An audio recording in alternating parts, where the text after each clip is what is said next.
原来人的一生可以这般漫长，漫长到像是一种慢性的煎熬。送你嫁与他人，看你怀孕生子。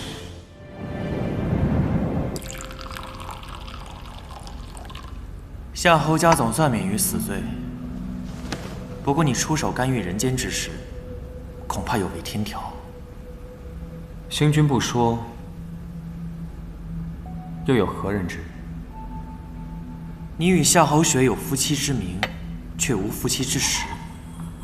你用法术化枝叶为人身，假作夏侯雪夫婿，恐怕有违你与罗峰阁主之约啊！我对他并无情意，只能护他平安，给不了更多了。龙王大人修炼1000年，却被情字所困，到时只怕情劫难逃啊！若这真是我的劫难，我甘之如饴。哎，你少喝点儿，这是天仙醉。就怕不醉。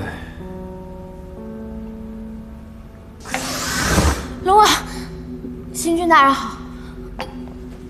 流云姐姐前几日有点不舒服，今日叫了郎中，这才发现她已经有2个月的身孕了。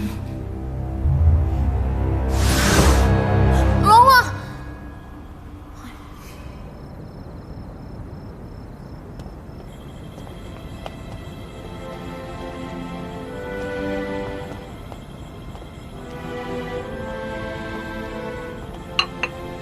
相公，我给你带了你最爱吃的榴莲酥。谢谢夫人。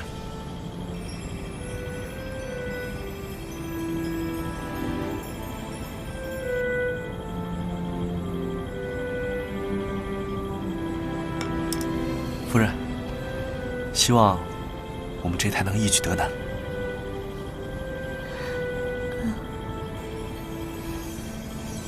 我从来都不知道，原来人的一生可以这般漫长，漫长到像是一种慢性的煎熬。送你嫁与他人，看你怀孕生子。夫人也尝尝。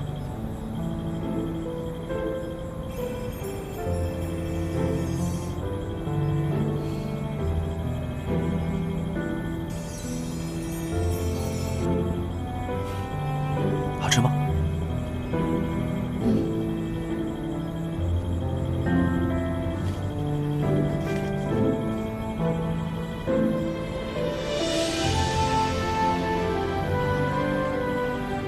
我原以为只要你过得幸福，我便会安心，耐心等待这一切过去，再与你重逢。